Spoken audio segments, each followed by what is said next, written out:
what a privilege to be invited to come and be a part of this celebration of Aubrey Sudduth. I'm so sorry, genuinely sorry I couldn't be there today. I moved every brick I could, used every manipulative tactic I could, and I couldn't make it. But you're still letting me be there, and I want to thank you for that. Susan, Jack, Abigail, I know it's already been a full morning. You've shook a lot of hands, hugged a lot of necks, cried a lot of tears. And so I have the misfortune of following whatever y'all said up till now because it's been beautiful. I'm absolutely sure. So let me just take a few minutes and I want to do a little bit of my own reflection and then a little bit of a challenge about where do we go from here. We weren't ready for this. None of us, certainly y'all weren't. No one's really ever ready to lose somebody, even if you're expecting it. But when it comes so unexpected, it creates a level of emotion and reaction that there's no medication for. There's no meditation for. It's just facing it in its rawness. And I've had the privilege of being up in the front row of watching this and watching some people navigate this with grace and with authenticity. And I just want to thank you for letting me be a part of this and to journey this with you. I'm here. The primary relationship, the introductory relationship is my relationship with Susan. I've still got her Sue and Susan both ways. I've never figured out which is best, usually hey you. And we started way back 33 years ago when I moved to Jackson, Mississippi and wasn't even married yet. And we were trying to get started there at Cornerstone. And my first executive assistant was Susan Sudduth. And I think it's safe to say that neither of us knew what we were in for in trying to work with each other. And through that, we had lots of great, deep conversations. We had a few fights. You and I both tend to be pretty moody, so we could go days without talking to each other to let each other know we weren't real happy, and yet still get the work done. You had an ability to, no matter what was happening, to get the job done, put your fingers on that keyboard. You were the first one that I saw type the numbers at the top of the keyboard without looking at them. It was the most impressive thing I'd ever seen. And you would just tear up a keyboard, and I knew I had a winner just in that. And so Susan became my entree into what would become the Sudduth clan as the years rolled along. And you fast forward about 20 years, and my wife Hazel is at Ole Miss, and she looks over at the other side of the auditorium during orientation, and she sees Susan. And next to Susan is this beautiful young lady. And she says, "Is that Abigail? That wouldn't be Abigail, would it?" And so the four of them began to talk and ended up spending time together throughout that weekend. And next thing we know, Abby and Lydia have become fast friends, have begun to develop a relationship. And they began to compare notes about the homes they were raised in, cultic homes where you weren't allowed to watch movies like Cinderella, or you didn't believe in Santa Claus, or not to mess up anybody out there today, but we didn't believe in Santa Claus, and we didn't celebrate Halloween, and all those things that just made for cultic behavior. And they began to talk about their upbringings and developed their own hashtag, Cult Kids, and they developed a little bit of a following around those shared experiences. But it came to be the relationship that reconnected two families as well. And we began to see from a distance the family that Aubrey and Susan had created and built together. And we stood in awe of what we saw and what we saw having grown forth. Sue was a part of our worship team in that first church. It started with 7 people in a home. I came along when there were 50 or 60 people meeting in a JC hut. Was being led by a group of lay people and the Durs, and she came along right about the time Jimmy Joyce began leading worship and became our first keyboardist. So I knew Aubrey through Susan. She was my introduction to Aubrey, I remember the first time I went to see Aubrey at his work. He was working at Enterprise Rent-A-Car. It's where the Hooters is today, for those of you that may know that establishment a little bit better. And I would go see him over there, and he would bring me my car, bring it to me if I ever needed a rental car. And I remember seeing him all dressed up in that starched shirt. And over the years, I followed his career in several different turns and twists. But I remember early on, as they were just beginning their relationship, they came into church one Sunday, and there had apparently been a little bit of a confrontation in the car. In fact, I'm really surprised that we all actually saw Aubrey live long enough to have children and to build a family. They came in that Sunday morning, and Susan had cold-cocked Aubrey on the way to church. She didn't like the fact that he turned up the radio on her when she was trying to make a point. And so I got to sit in the office with the two of them trying to navigate that while church was going on inside without a keyboardist that morning, and navigating through that. But it was really fun to walk with them through ups and downs. Susan, you may not know this, but you and Aubrey were deciding that y'all needed to lose weight at one point, and informed me that a bag of potato chips had more calories than you needed all day. I've never forgotten that. So every time I eat a whole bag, I think, wow, I ate my day's worth of calories. And that all came from a conversation that we had one day about y'all's trying to get on your caloric intake.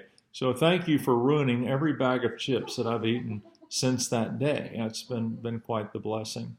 But the thing about Aubrey, there were several things I remember that anyone that knew him knew it to be true, is that he was always quick to help. If I asked him to do something, he did it quickly. He always had this unique laugh that was contagious, and yet I could never repeat it. It was a unique sound, and I remember the other night when I got the phone call, that was my first memory. That was my first thought, was Aubrey's laugh. He did so many things with us. Went on a men's retreat to Texas with us one time and helped us do ministry. And I remember watching him praying for people and serving them, and God using him to pray over them with scripture and different words that were so empowering to them at the time. And this quiet man that always kind of slinked into the background. He never wanted the stage, never needed the stage. And yet there were times when you would watch him just be really used by the Lord to touch people and love on them. I was a bit surprised a few years back, maybe about 4 years ago. We were walking across the Ole Miss campus where Lydia was, and up walked Susan and Aubrey. Aubrey had a little one-legged wheelbarrow that he was hauling his leg on, and we stopped in the middle of the street, and Sue and I and Hazel, and we all got talking very animated, and apparently were blocking the traffic. We got in trouble a few times for standing there and blocking everybody. It was my first time to meet Jack since he was about 5 or 6 years old, was the last time I had seen him. I didn't recognize him as Jack, but I had Mr. GQ walk up to my right. Skinny pants, just a little too short for my flavor, perfect shoes, the perfect tie, hair coiffed wonderfully, and agitated, just agitated that he had to be there in the first place, agitated he was drawn into this conversation at all, wondering what these imbeciles were doing, even addressing him. And I remember just being impressed by the young man that I saw here, and so sorry I didn't get to know him better, but I did get to know him through his parents. And Jack, I'm sorry I'm not there to shake your hand and to hold you, or to at least let you know that your father was a great man, and that there were many of us that loved him very, very deeply. And I know that through the years, your expression of love for him was trying to protect him, take care of him, and fussing at him about his diet, fussing at him about how he took care of himself was a powerful way of saying to him, Dad, I just want you around. Dad, you matter to me that much. And I'm so grateful that you were able to give your form of love and acceptance to him in a way that made sense to you, in a language that you were able to communicate. It was such a sweet gift that I think the Lord provided for y'all to spend a day putting the shutters up. And you may have already talked about that today, but from my perspective, as a father and a son, I would cherish that memory if that's what I had. For him pulling that golf cart up next to your ladder just to hold you in place. And the fact that you were serving your parents so graciously, taking the hands of a surgeon to hang shutters is an incredible picture of grace and of love. And I'm proud of you. And I appreciate you loving him that way and allowing him that opportunity to share that afternoon with you. Abigail, I probably know too much, but I have to temper it by the fact that I know it through my daughter Lydia, who has an amazing ability of turning stories into quite the yarn. But I have loved seeing you from a degree separation and watching you having matured more and more through your college career and now through your marriage and developing your own life. And I love the fact that everyone that talks about you and Aubrey talk about you being two peas in a pod, that you see one, you see the other. There's this beautiful, I don't know that there's a sweeter moniker in all the world than Daddy's Girl. There's a lot of great monikers out there, but when you're a Daddy's Girl, that's like princess. That's like the keys to the kingdom. And I just think it's precious that you knew that. You know that you are Daddy's Girl. And in fact, I mean, let's just be honest. Who else would Aubrey have moved into Ole Miss but someone that's got him wrapped around his little finger?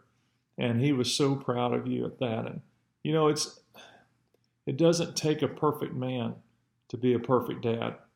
And I think that's what you said to me, even this morning, as you were talking about all the ways that he touched you and that he loved you and that you knew you were loved, whether he said it or not. And yet he would still find ways to express that pride in you through text and phone calls. And I know that that means so much to you and that it's a difficult season for you as you walk through this. But you have great memories. Hold on to those. Journal those. Repeat those stories. We were talking about this morning, Hebrews 12. It's one of my favorite passages. I actually memorized it as a child being raised in a Christian home. And it's such a beautiful picture. It starts with, because we are surrounded, since we are surrounded by so great a cloud of witnesses. And it's the picture of having just come out of Hebrews 11. All the great men and women of faith that are spoken about through all those 40 plus verses. Every verse, by faith, this one did this and this one did that. And they rose from the dead and then they got sliced in two. And I mean, just one story after another of these people of faith. And he rolls into this 12th chapter and simply says, now, because all of these people are cheering you on, you go run your race that is set before you. You recognize that these, and it was the picture of a Greek stadium where all the fans were in the stands cheering on. And the writer of Hebrews says, that's how we are. That as those people of faith cheer us on.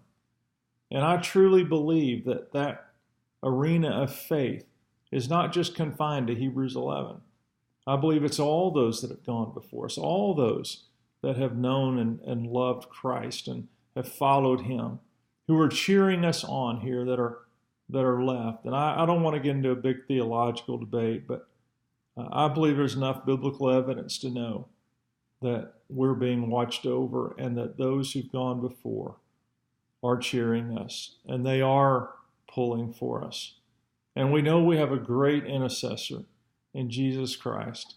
And we also know that in his redemption, we have those relationships that transcend not just time, but even dimensions. And I want you to know that I believe that your Father is cheering you on. I believe that you can have that confidence that Jesus knows where you are. Your Father knows where you are.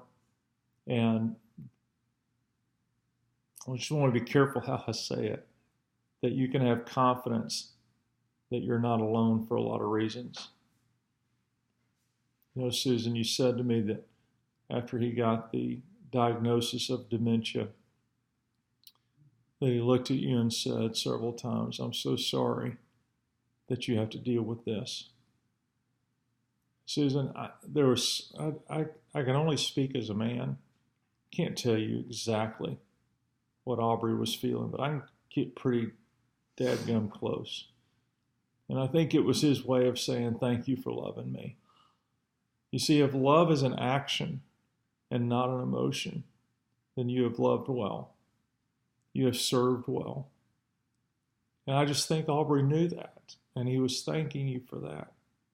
And I'm so grateful that y'all had such a great vacation. I'm glad you had a weekend together. I'm glad you had a time to lock down great, great memories. And I said this to you, and I'm going to say it again. I don't want to sound insensitive. I don't want to sound like I don't care. But I'm going to tell you that I believe that as a man, being able to love his family, to nail down those relationships, and then to get a diagnosis that from here on out, things will start disappearing, that I believe it was a very merciful thing for y'all to be able to remember him in the joy of what y'all have. And I want to encourage you to do that. John chapter 14, Thomas pitches a little bit of a fit and says, hey, you keep talking about leaving, and where are you going, and how are we going to know to get there? And what, if you look at the text, it's really an interesting picture. We read the Bible so like we read Dr. Seuss, da-da-da-da-da-da-da. If you would just go in and just attach to the passage, Thomas is a little irritated. He wants to know why Jesus keeps talking about leaving, and where is he going, and how are we going to know the way, and what are you talking about in the first place? And I love Jesus' response. He doesn't rebuke him. He says, look, Thomas, if I go, I'm going to prepare a place for you. That's why I'm leaving. I've got to go get ready. See, in my Father's house are many places. There's all kinds. I'm preparing something that will house what I'm already building here. And then he said this beautiful thing, if I go, I'll come again so that I can take you where I am. I know you miss Aubrey. I know you miss your dad. I know you miss your friend. But can I tell you something? He's already experienced the promise that gives us all hope today. And I'm so grateful that you have that confidence that that is where he is as well. I love you so much, and I'm so sorry I couldn't be there, and yet you invited me anyway. So know that I'm praying for you. I'm standing with you. And I look forward to hearing how the rest of the service went. God bless you.